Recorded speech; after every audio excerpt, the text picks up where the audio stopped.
Hi, thanks so much for tuning in. Good morning to you. My name is Alex Matthew. With me is Cheryl D'Souza. You're watching Buy Now, Sell Now on ET Now. Let's take you through how the markets are faring at the start today. In fact, it's looking reasonably good with the benchmark indices trading with gains of about 0.5%.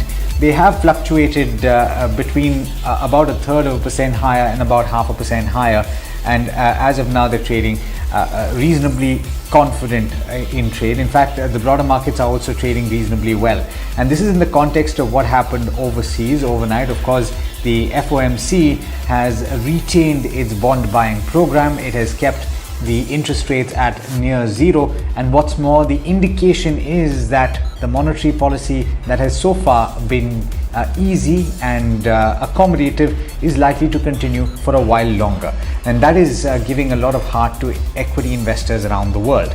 Now, let's in fact focus in on some of the queries that we have gotten right from the start today. Let me introduce our guests. We've got Ruchit Jain as well as Vikas Sethi joining in. Ruchit, I want to start by asking you about where you see the markets in the very near term, and I'm talking about the benchmark. If you can give us an understanding as to where you see the Nifty, what levels are key, and perhaps also give us a sense about the Bank Nifty, and then we'll very quickly move to queries. Very good morning. So certainly what we have seen since last 1.5 months, our market has been locked within a range of that 15,500, 600 on the lower side and 15,900 on the higher side. So we are not expecting any fireworks on the indices in near term. We are expecting this range bound move to continue, since we are looking at more of a thematic approach or the stock sector specific approach which is going on in the indices. For today's intraday session, considering the week expiry day, if you look at the options data, then 15,800 has good amount of call writers active over there. So we are not expecting much up move from current levels. Probably 15,800, 15,820 would be the levels which would see some resistance today. So on long positions around 15,820, one should look to book out some profits and take some money off the table. Banking space has seen some relative underperformance due to short formations which were seen during this week, and those shorts are still active in the system. And 35,000 is the resistance, which is also the 20 days exponential moving average. So in the banking space, until we see a crossover above 35,000, one should avoid aggressive trades over here. All right. Good morning, Ruchit, as well as Vikas. Thank you for joining us on Buy Now, Sell Now. Let's move on with our queries then. The first one is coming in from Padma, and she's saying that she has actually the exposure in the food space. She has Tata Coffee as well as Burger King, 300 shares that she's purchased of each at a 7% at a price that is 7% lower than the current market price. She wants to know, does it make sense to stay put in both of these counters, or should she look to switch to metals or IT sector? Ruchit, what's your take coming in on this? Does it make sense for Padma to switch from these two counters, because we've seen sharp rally come about in Tata Coffee of late as well? The stock prices have already seen a good amount of moves in last couple of months in Tata Coffee, and yesterday post the announcement of the results, we have seen a sharp fall sell-off, which is also accompanied by higher volume. So usually when prices decline with higher volumes, they tend to underperform in the near term. So I think it makes sense to shift to some other space which are in momentum. If from a trading perspective, then of course metals have been witnessing good volumes today. So metal would be one space which she can shift to. If we want to come on down to stocks, and within the metal space, Tata Steel, Hindalco, and Steel Authority, these are the three stocks which are looking quite promising from a near-term perspective. Okay, Thomas George has reached out on Twitter, and he's talking about Happiest Minds. He bought at levels of 1400, and he's asking Vikas, in view of the Q1 results, would you consider shifting out to something like this, or would you hold on? As his acquisition price is concerned, he's bought it at a much higher levels. The company reported its numbers yesterday, but then although the numbers were great, but the stock trades at pretty expensive valuations when you compare it with its peers. So at the current levels, I think he could book losses in Happiest Minds. It's a minor loss, and switch to some other quality company. I don't mean to say that Happiest Minds is not a quality stock, but then it's trading at much higher valuations. So I would prefer some IT mid-cap IT stocks with much attractive or better valuations where one could put your money into.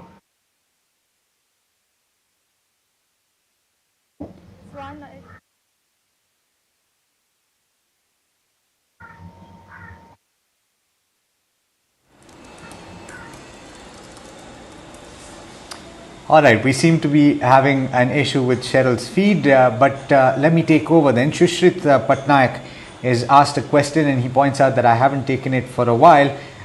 This is on Yes Bank though, because it's not a stock, unfortunately, that we've spoken about very often off late, and for obvious reasons. He's got 5,000 shares at levels of 13.7, and he's asking what his strategy should be. To be very honest, I think he should switch to some other good quality stock. Although I do not mean to say that this stock will not perform, but it could take pretty long time and the patience would be tested. So if one has a 5-year, 3-year horizon, then he can stay invested in this stock. But if it is one of the very few stocks which the investor is owning, I think there is gross underperformance as far as this stock is concerned, and one could switch to some other sector, some other quality stocks where he could be making money faster than what he would do in Yes Bank. So I prefer metal stocks even at the current levels after the recent run-up. All right, so this one is coming in from Pragya, but she's asking this question on behalf of Raja Rajan. Wants a long-term view on NOSL. Does it make sense to buy at current levels? Vikas, what's your take? If you have coverage on NOSL, is it a counter that one should have in their portfolio for the longer term?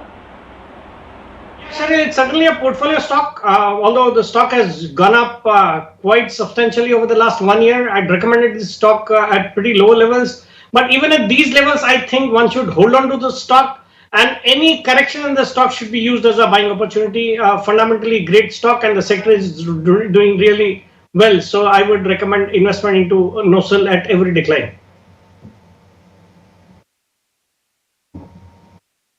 Okay, we've got a question on KPIT Technologies, I believe it is. We've got Jayant who's asking whether it can be acquired at the current market price. I'm going to take it to you, Ruchit. What do you think on the charts?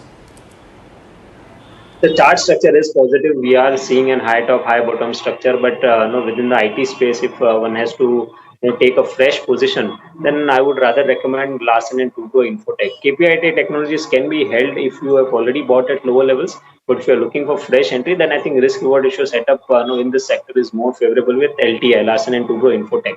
Currently trading around at 4,500 mark. The stock has a good support at 4,300. Keep a stop below 4,300 and go long for a medium term perspective for targets of 5,000 and beyond. Okay, this query is coming in from Nayan Gandhi, and he has 5 shares of Dr. Reddy's which he's purchased at a price of 1,388 rupees per share. He wants to know that at what price can he add on to some more Dr. Reddy's in his portfolio for the longer term. Ruchit, what sort of a level should one look at for Dr. Reddy's, given that we definitely saw the sharp downtick coming in on that particular counter post its earnings? So at what price can one start to accumulate now? I think since it's looking for some medium to long term, if I look at the weekly or the monthly charts, then major supports are placed around that 4,400, 4,500 range. So I think you should wait for some more down move in case if the stock comes around 4,400 to 4,500 range. Ideally, that would be a good level to accumulate the stock.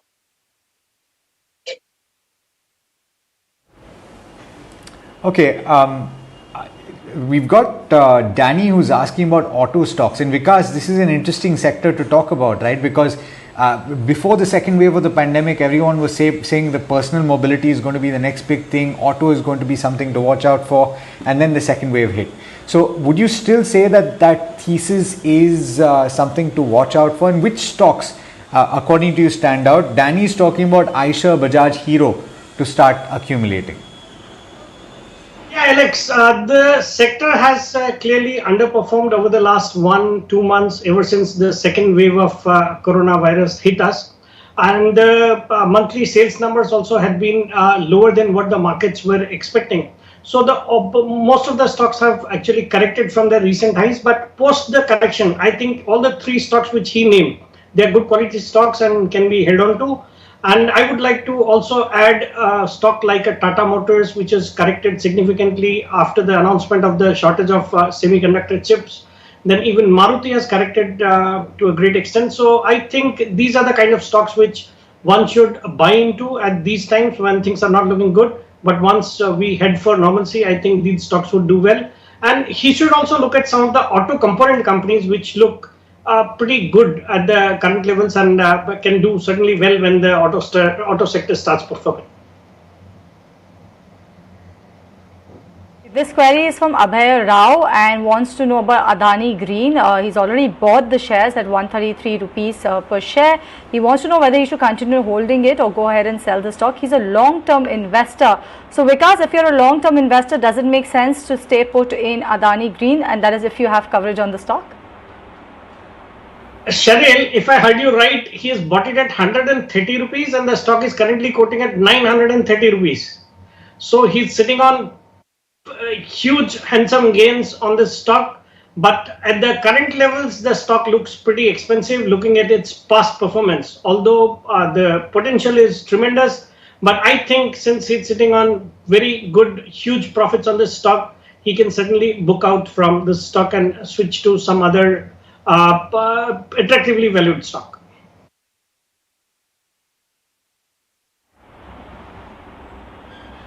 We've got a question on YouTube from Santi, and he's talking about Petronet LNG. This one's for you, Ruchit. He's talking about the stock at the current market price of 216 or thereabouts.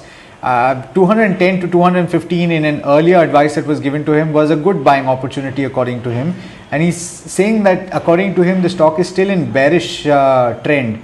And he's asking for advice for a positional buy with the potential for 30% gains. Is that something that he can look at? Clearly, the stock is lacking momentum since last few months. In spite of the good amount of up move that we have seen in the broader markets, we have not seen participation from the stocks recently. And if I look at some medium to long term charts and 200, 205, I think that would be the range where the stock would try to find some form some support base. So wait for some more declines. Either let there be some price reversal with good volumes, or let the stock come around the 200, 205 range. Ideally, the risk reward ratio would become favorable to do some bottom fishing over there. Question is coming in from Kaustubh, and he's saying that he's purchased Cadila shares at 606.5 rupees per share. This he basically bought on the back of news regarding the vaccine. We saw a sharp run-up come in Cadila shares also on back of that. So now he wants to know, does it make sense to hold on to this counter for the next 6 months? So what's your take on that? Makes sense to stay put with Cadila for at least next 6 months? I think it's probably we would see some underperformance in the near term in the pharma space. The way we have seen the sell-off in the Nifty Pharma Index post the Dr. Reddy results, I think the other pharma stocks have also started cooling off from the highs. So because of that long unwinding, do not expect immediate returns in the stock. On the lower side, 550, 540 could be the range with the stock could even test. So in case if your view horizon is of a bit of long term, if you can just expand your view to more maybe around 9 to 12 months, then the stock could be held on. And if it comes around that 550, 540 range, you can look to average out at those levels.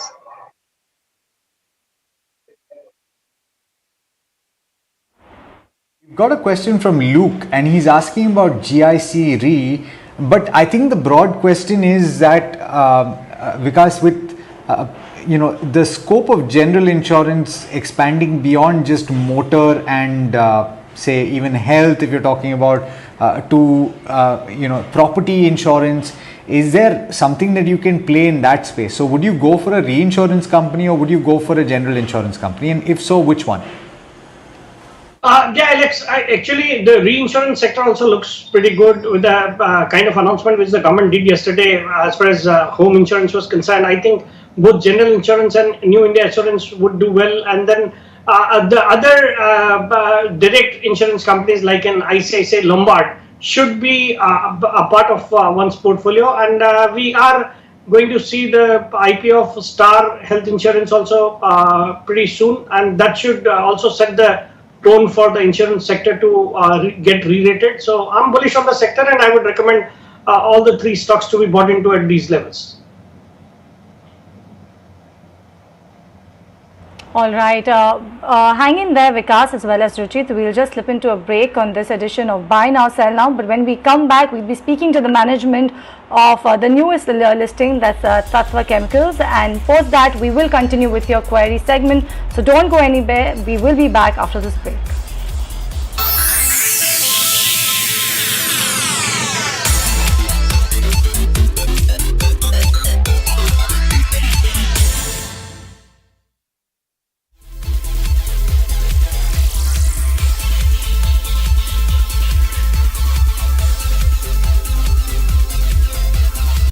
with over 18 years of experience. What I love about interviews is